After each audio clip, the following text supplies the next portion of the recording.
Google Ads PPC frequently asked questions. In this video, I'm going to go through rapid fire answers to some very frequent questions that we get. Our agency handles millions and millions of dollars of Google Ads spend for small, medium-sized businesses, and we get these questions all the time from local service-based businesses that are running Google Ads, whether you're experienced, whether you're on the fence about it, whether you're the owner of a company that's looking at what percentage of your budget should be going towards Google Ads based on what phase of business you're in.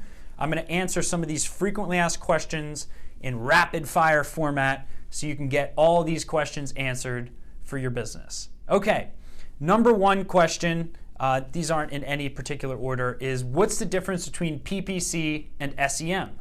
Okay, so PPC, in my mind, is pay per click, right? Who the hell wants to pay per click or pay for clicks? In my opinion, PPC is a blind, untargeted strategy where you're just paying for clicks when people click on your ads and just go to the homepage of your website or wherever. You're just focused on paying for clicks. I like SEM more, right? So SEM is where you're paying for search engine marketing, SEM. And what I look at that as is you're paying for a comprehensive strategy that not only focuses on you paying for clicks, but also what happens after the click or what happens before the click with the targeting, right? So what happens after the click would be like your landing page, your retargeting sequence, how you're converting those leads through nurturing and email responders, all that stuff. So SEM, I look at as a much smarter investment, which is going to take more into account on your Google Ads strategy than just paying for clicks. So that's my difference between PPC and SEM. Okay, the next question that we get is the difference between PPC and SEO. So you can skip this if you're experienced, but PPC is what you see at the very top of the Google search results page. When you type in a keyword, you see the ads that show up at the very top. Then you see Google Maps for a local search, and then beneath Google Maps, you'll see organic section of Google where all the blog posts and service pages of local businesses show up, and third-party lead aggregator websites like FindLaw and Avo and For Legal Leads and all of these other companies that charge leads for lawyers, Home Advisor for contractors, right? So there's all these third-party sites that show up in the organic section. PPC ads show up above the organic ads. So I always say the difference between PPC and SEO is showing up 1st through 4th versus 5th through 17th. So that's why I love PPC, is because you can show up above all the madness beneath you, where usually the lower quality leads come in when they've been turned down by prior companies or they're financially unqualified, so they just keep going down the list. The bottom of the list, you get the bottom of the barrel clients. So that's why I love PPC as a focus when compared to SEO. Okay, the next question. How long does PPC really take to work? Well, you know, definitely 3 months you can see something, right? That's the beauty of PPC. You're not going to have a perfectly dialed in campaign in 3 months, but at least you can see something. You can see what search terms are getting pulled in, what leads are being generated by each ad group and keyword. But I really think it takes 12 or more months to really see something get dialed in. Like most campaigns in the first 3 month time period, you're going to see like a 2-to-1 investment if you have like a, you know, medium tier strategy. Over the course of 12 months, if you are very focused on continually improving your strategy, you can get that to 10 or 20-to-1 if you are constantly innovating and learning from your mistakes and making changes. So that's how long it really takes PPC to work, 12 or more months. You can see results within those first 3 months, but really dominating the platform usually takes more than a year, which is similar to SEO. So the next question is how much of your budget should be going towards Google Ads? For me, my answer is 50% of your budget. Jay Ruane, a big lawyer in Connecticut, he's pretty much the market dominator for Connecticut DUIs. He spends 50% of his budget on Google Ads. So I say 50% of your budget should at least be going towards Google Ads at all times. Like, you need to make a commitment that 50% of your budget every month, regardless, up, down, medium economy, doesn't matter, goes to Google Ads. And if you guys know my story, you guys know why that is so important to me, to stay consistent and not abandon Google Ads. Okay, the next question. When should you start PPC? My answer to that is yesterday, because it doesn't matter if you're just starting out, doesn't matter if you're an experienced business. If you're asking when you should start PPC, you should have already started PPC. Like, you're missing the boat here. You need to get something set up that's gonna work for your business ASAP, okay? Like, Google Ads needs to be a must for your business, especially for just your high value keywords. Like, you always need what I call lights on campaigns. Campaigns that you always keep the lights on for, because you know that when you get a call from those, even if you only get 10 clients from that campaign a year, they're worth the investment and the patience for those high value keywords you're bidding on in your campaign. So when should you start PPC? Yesterday. All right. Next question is, should you start SEO or PPC first? My answer again, start PPC first. Why? Because it takes so long to get data from your SEO to know what works that you can just waste thousands of dollars doing an SEO strategy that's going after the wrong keywords. So, for example, like, let's say you're a divorce lawyer and you bid on, you make the major keyword on your website family law attorney, and you end up going all in on those keywords, family law attorney, right, in your market, and you start ranking. In the course of 12, 24 months, you start ranking for family law attorney. And then you finally rank top 3, top 2, maybe even first position for that keyword. You get all these phone calls, and in the first week, you realize a year or two later, I had the wrong strategy. I was going after family law attorney keywords. And I hate all of these calls. I'm getting calls for the weirdest family law issues ever. You can do the same thing for divorce lawyer keywords, and later to find out that all of your best clients come from high asset divorce lawyer keywords. Whatever. My point is this, with Google Ads, you can track conversions immediately. And even if you're at, again, 2-to-1 ROI, 3-to-1 ROI, 1-to-1 ROI, the data that you get from your Google Ads campaign as to what keywords produce real life leads for your business, people who typed in words, clicked on an ad, and called you and became a signed client or customer for your business, you should revolve your SEO strategy around the keywords that are making you money, not blind SEO strategies on high traffic keywords that may or may not work even when you do start ranking first for those keywords. Strategy, strategy, strategy. Infuse your SEO strategy with PPC data.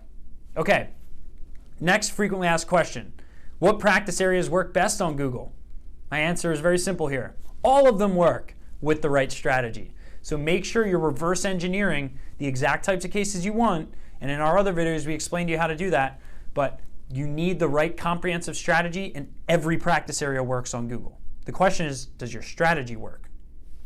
Okay, next question. Should you keep it in-house or should I hire an agency? I just want to do it myself. I want to save some money. My answer here is that 95% of firms should be with an agency. And obviously you can look at me, that's easy for you to say because you run an agency that does Google Ads for businesses, law firms, etc. Based on the accounts that I audit on a day-to-day basis, you need an agency. Like, oh my God. When an inexperienced person is running your Google Ads campaign, like, you might as well just go up to all of your staff and say, hey guys, I know we've, gotten some revenue over the last couple months, but I decided, since I'm pretty stubborn, I'd like to waste the money that we worked hard to get by hiring no one and just thinking I can master it myself. Better yet, let's have a receptionist master it when I have no training process on how to build Google campaigns, and let's just fall on our heads a little bit and waste some money. What do you guys say? Everyone's gonna be like, are you stupid? Do you outsource your dry cleaner? Yeah. Do you outsource your groceries to the grocery store? Yeah. Like, do you outsource your accounting? I hope so. Like, you need to outsource things that are hard to conquer, hard to master, and stop wearing all the hats in your business. Next is the question, I don't click on Google Ads. Do my clients? Yes, they do. Like, again, 97% of Google's revenue comes from Google Ads. People are clicking on Google Ads, okay? They're a multi-billion-dollar company. The reason why you don't see it is because when you're analyzing Google Ads, you're doing it from your cerebral cortex, not your amygdala, not your emotional brain, right? So you're looking at it from a logical standpoint. I would never click on these ads, but when you're going through a divorce or you were just hit by a car, your loved one was just wrongfully killed, like you're not going to be, consciously scrolling past ads. Like you're going to click and immediately call when you're at that peak of emotional intensity. That's where Google makes its money, and that's where you make your money on Google Ads. So yes, your clients do click on Google Ads. High net worth, low net worth, doesn't matter. I market to lawyers. We get 80% of our clients from our Google Ads, okay? I don't care how smart you think you are. I get calls every day from lawyers who click on my Google Ads, okay? So my whole business literally depends on it. Okay, next is, when should I give up on PPC? My answer to that is, well, when you decide to stop growing your company. When you've made the decision to flatline and to pretty much retire or, just put your tail between your legs and conserve and potentially, get hit by a recession, downsize, stuff like that. If that's you, give up on Google Ads. Otherwise, if you have a growth mindset, if you're a good person who provides good services to your clients and customers, you need to not give up on Google Ads. Ever. This needs to be a part of your marketing budget forever. Next frequently asked question is automation evil? Okay. My answer is no. Controlled automation is beautiful. Controlled automation, okay? Uncontrolled automation, yeah, that's evil, okay? So controlled automation is before you spray or pour the fuel of automation onto any campaign you ever do, whether that's automated bidding, automated ads, whatever. Anything automated in Google Ads, make sure you have some pillars in the ground, whether that's within your campaign settings, whether that's within the match types you're using in your keywords, your negative keywords, etc. Before you ever let automation run with itself, please take control first. Controlled automation is beautiful, but uncontrolled automation, yes, now that's evil. All right, next question. Is the keyword planner accurate? Hopefully you can tell by my laugh. No, it's not accurate. And the same goes for SpyFu. It goes for any of these third-party websites. SEMrush, they're all not accurate. Nothing is out there that gives you tried and true exact data as to what works, what doesn't work, and what data is on Google. Like, nothing. There's nothing that's accurate out there. So, sorry to poke the boogeyman, but the boogeyman is not real. Like, there is no, all trusting source of information on what works on Google, what keywords actually get searched per month. It's all smoke and mirrors. The only thing that's not smoke and mirrors is actually running a campaign. It's if you're not using automation stupidly.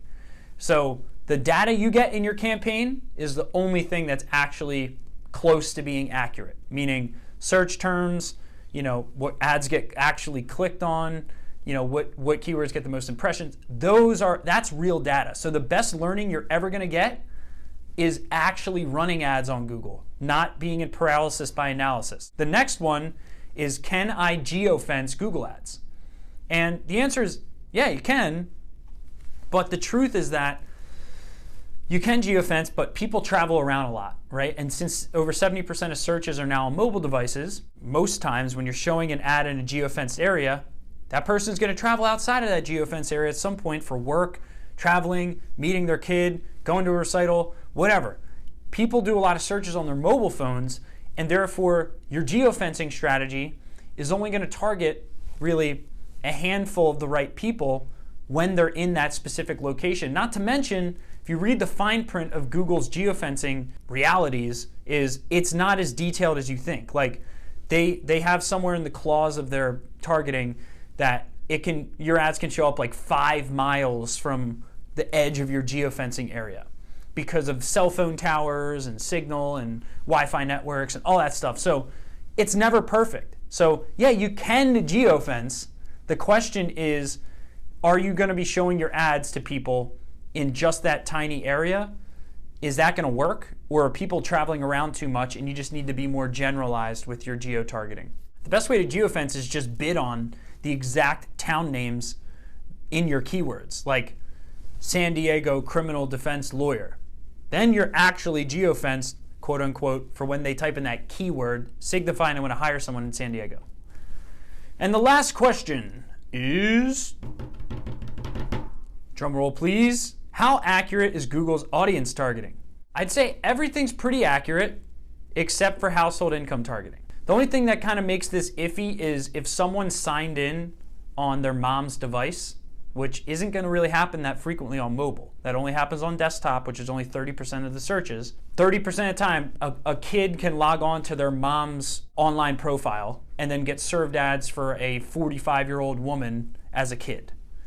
Other than that, the age and gender targeting, generally speaking, it works. If someone's signed into a Google account, it works. If they're not signed into a Google account and they're making a search online, it doesn't work because there's no way to know what someone who's not signed in terms of age, gender, etc. The only thing that is definitely not accurate is household income targeting. Because of privacy laws, this has gotten less and less and less targeted. As of now, at the time of this filming, it's based on browser history. A lot of people don't know. It used to be based on zip codes and census data. Now it's browser history. In the future, it'll probably just be like, if someone feels like their high household income or some super vague thing that can't get Google in trouble from a privacy law standpoint. Oh, I did have one more. Can I just increase my budget to scale my campaigns? The answer is no. Bigger budgets on campaigns that are structured for small budget most times aren't going to work perfect. Your cost per lead is going to increase. Everything's going to increase because big budget campaigns require a different structure than small budget campaigns. So don't just increase your budget to scale your campaigns. Use a different strategy. Expand your keywords. Expand your geo-targeting areas. Expand into Bing with what's working on Google before you go and just ramp up your budget blindly. So hope you found value in this. If you want more information like this on how to structure Google ad campaigns, make sure you subscribe to our YouTube channel so you can get notifications when I release content like this. Also, if you want free marketing tips sent to your email every day, just go to smbteam.com, put your email in, and we'll send you free, valuable marketing tips to your inbox every day. Otherwise, stay great. I hope you found value in this, and it's time to grow intelligently. Thank you.